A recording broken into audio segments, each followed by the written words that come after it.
ಉತ್ತರ ದಿಕ್ಕಿನ ಮೇಲೆ ಡಿಕೆಶಿ ವ್ಯಾಮೋಹ ಮುಂದುವರೆದಿದ್ದು ಮುಖ್ಯಮಂತ್ರಿಗಳ ಗೃಹ ಕಚೇರಿ ವಿಳಾಸವನ್ನೇ ಡಿಕೆಶಿ ಬದಲಾಯಿಸಿದ್ದಾರೆ. ಕೃಷ್ಣಾ ಬದಲು ಕುಮಾರಕೃಪಾ ಅತಿಥಿ ಗೃಹ ಇನ್ಮುಂದೆ ಸಿಎಂ ಗೃಹ ಕಚೇರಿ ಆಗಲಿದೆ. ಸಿಎಂ ಸೂಚನೆಯ ಮೇರೆಗೆ ಕುಮಾರಕೃಪಾದಲ್ಲಿ ಸಿಬ್ಬಂದಿ ಪೀಠೋಪಕರಣ ನವೀಕರಣಗೊಳಿಸುವರಲ್ಲಿ ನಿರತರಾಗಿದ್ದಾರೆ. ಅತಿಥಿ ಗೃಹ ನಾಮಫಲಕ ತೆಗೆದು ಗೃಹ ಕಚೇರಿ ಫಲಕ ಅಳವಡಿಕೆಗೆ ಸಿದ್ಧತೆ ಮಾಡಿದ್ದಾರೆ.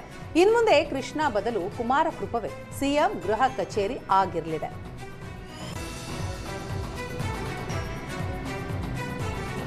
ಸಿಎಂ ಡಿಕೆ ಶಿವಕುಮಾರ್ ಅವರು ವಾಸ್ತುವನ್ನ ಬಹಳವಾಗಿ ನಂಬ್ತಾರೆ. ಆ ಹಿನ್ನೆಲೆಯಲ್ಲಿ ನಾವು ಗಮನಿಸ್ತಾ ಇದ್ದೀವಿ, ಮುಖ್ಯಮಂತ್ರಿ ಆಗ್ತಾ ಇದ್ದ ಹಾಗೇನೆ ಎಲ್ಲ ರೀತಿಯ ವಾಸ್ತು ಪ್ರಕಾರವಾಗಿ ಬದಲಾವಣೆಗಳನ್ನ ಮಾಡ್ತಾ ಇದ್ದಾರೆ.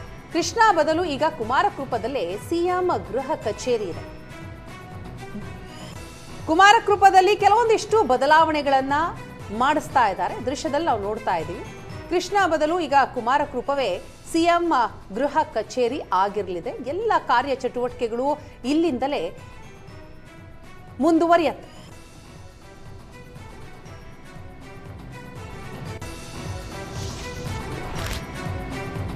ಶಿವಂ ಅಸೋಸಿಯೇಟ್ ಕಂಪನಿ ಅವ್ಯವಹಾರ ಪ್ರಕರಣಕ್ಕೆ ಟ್ವಿಸ್ಟ್ ಸಿಕ್ಕಿದೆ.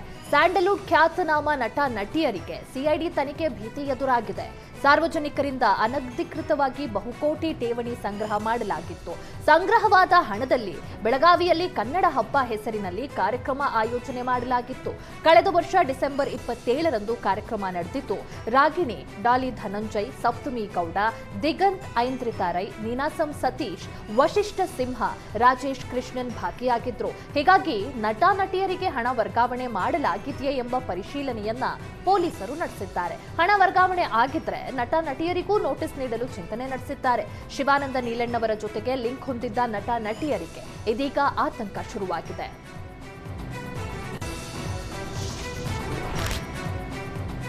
ಮೂರು ಬಾರಿ ಸಿಎಂ ಪಟ್ಟ ಕೈತಪ್ಪಿದ ಬಗ್ಗೆ ಪರಮೇಶ್ವರ್ ಬೇಸರ ವ್ಯಕ್ತಪಡಿಸಿದ್ದಾರೆ. ಪದೇ ಪದೇ ಸಿಎಂ ಸ್ಥಾನ ಕೈತಪ್ಪಿದೆ ಅಂತ ಸಭೆಯಲ್ಲಿ ಅಧಿಕಾರಿಗಳ ಎದುರು ಪರಮೇಶ್ವರ್ ನೋವನ್ನ ತೋಡಿಕೊಂಡಿದ್ದಾರೆ. 2013ರಲ್ಲಿ ನಾನು ಸೋತಿದ್ದಕ್ಕೆ ಸಿದ್ದರಾಮಯ್ಯ ಮುಖ್ಯಮಂತ್ರಿ ಆದರು. ನಾನು ಸೋಲದೇ ಇದ್ದಿದ್ರೆ ಸಿದ್ದರಾಮಯ್ಯ ಮುಖ್ಯಮಂತ್ರಿ ಆಗ್ತಾ ಇರಲಿಲ್ಲ. ಅದೆಲ್ಲ ನಮ್ಮ ಹಣೆ ಬರಹ, ದುರಾದೃಷ್ಟ ಅಂತ ಡಿಸಿಎಂ ಪರಮೇಶ್ವರ್ ಬೇಗುದಿಯನ್ನ ವ್ಯಕ್ತಪಡಿಸಿದ್ದಾರೆ. 2018ರಲ್ಲಿ ಕಾಂಗ್ರೆಸ್ 80 ಸ್ಥಾನ ಗೆದ್ದರೂ ಕುಮಾರಸ್ವಾಮಿ ಸಿಎಂ ಆದರು. ಆವತ್ತು ನನ್ನ ಮುಖ್ಯಮಂತ್ರಿ ಮಾಡುವ ಅವಕಾಶ ಇದ್ರೂ ಮಾಡಲಿಲ್ಲ. 2026ರಲ್ಲೂ ರಾಜಕೀಯ ಕಾರಣಗಳಿಂದ ಮುಖ್ಯಮಂತ್ರಿ ಹುದ್ದೆ ಕೈತಪ್ಪಿದೆ. 3 ಬಾರಿ ಸಿಎಂ ಹುದ್ದೆ ಕೈತಪ್ಪಿದೆ ಅಂತ ಪರಮೇಶ್ವರ್ ಬೇಸರ ವ್ಯಕ್ತಪಡಿಸಿದ್ದಾರೆ.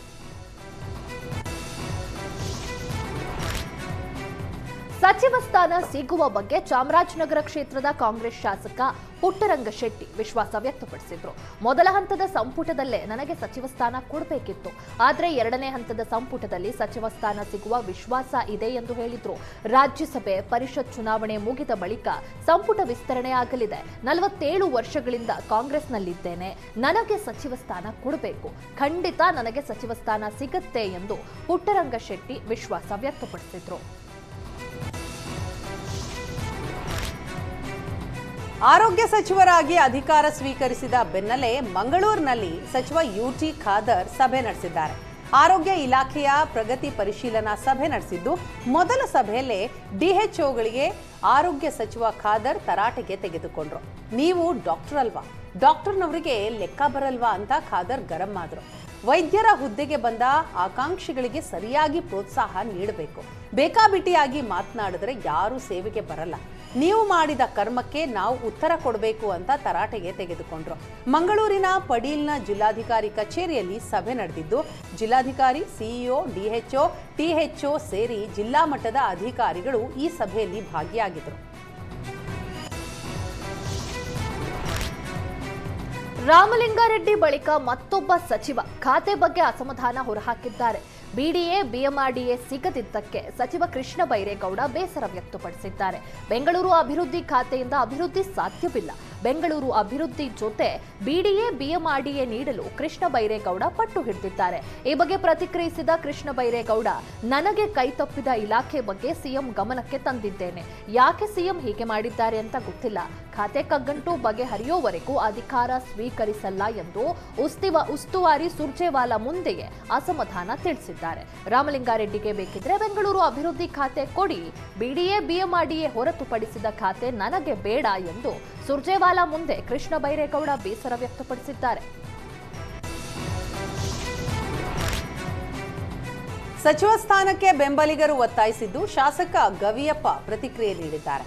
ಕ್ಷೇತ್ರಕ್ಕೆ ಸಚಿವ ಸ್ಥಾನ ಬೇಕು ಅಂತ ಕೇಳಿದ್ದೇವೆ. ವಿಜಯನಗರ ಜಿಲ್ಲೆ ಆದ ನಂತರ ನೀಡಲಿಲ್ಲ. ಹೀಗಾಗಿ ಒಂದು ಅವಕಾಶ ಬೇಕು ಅಂತ ಹೇಳಿದ್ದೇವೆ. ಬಳ್ಳಾರಿ ವಿಜಯನಗರ ಜಿಲ್ಲೆಯಲ್ಲಿ ನಾಗೇಂದ್ರ ಆಗಿದ್ದು ಬಿಟ್ರೆ ಬೇರೆ ಯಾರೂ ಇಲ್ಲ. ಹೀಗಾಗಿ ಹರಿಪ್ರಸಾದ್ ಡಿಕೆಶಿ ಅವರಿಗೆ ಕೇಳಿದ್ದೇನೆ. ನಂಗೆ ಒಂದು ಅವಕಾಶ ಕೊಟ್ರೆ ಕೆಲಸ ಮಾಡ್ತೇನೆ. ವಿಜಯನಗರ ಬಹಳಷ್ಟು ಹಿಂದೆ ಇರೋ ಕ್ಷೇತ್ರ. ನೀರಾವರಿ ಆಗಿಲ್ಲ, ಬಳ್ಳಾರಿಗೆ ಅಭಿವೃದ್ಧಿ ಆಗಿದೆ, ನೀರಾವರಿ ಇದೆ. ಹೀಗಾಗಿ ವಿಜಯನಗರ ಜಿಲ್ಲೆಗೆ ಒಂದು ಅವಕಾಶ ನೀಡಲಿ ಅಂತ ಕೇಳಿದ್ದೇವೆ ಅಂತ ಹೇಳಿದರು. ನಕಲಿ ಚಾಪಾ ಕಾಗದ ಸೃಷ್ಟಿಸಿ ಸರ್ಕಾರದ ಬೊಕ್ಕಸಕ್ಕೆ ಕೋಟ್ಯಾಂತರ ರೂಪಾಯಿ ವಂಚಿಸಿದ ಪ್ರಕರಣ ಬೆಳಕಿಗೆ ಬಂದಿದೆ.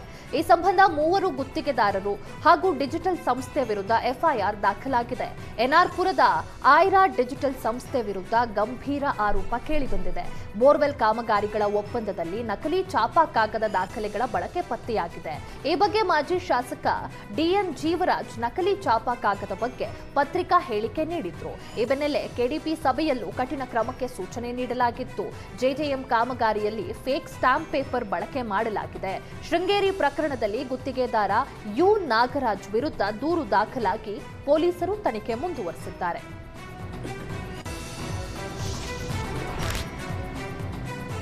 ರಾತ್ರಿ ಸುರಿದ ಭಾರೀ ಮಳೆಗೆ ಕೊಪ್ಪಳ ಜಿಲ್ಲೆಯ ಹಲವು ಕಡೆ ಅವಾಂತರ ಸೃಷ್ಟಿಯಾಗಿದೆ. ಕಾರಟಗಿ ಪಟ್ಟಣದಲ್ಲಿ ಮಳೆಯಿಂದ ರಸ್ತೆಗಳು ಹಳ್ಳದಂತಾಗಿವೆ. ವಾಹನ ಸವಾರರು ಸಂಚರಿಸಲು ಪರದಾಡಿದ್ದಾರೆ.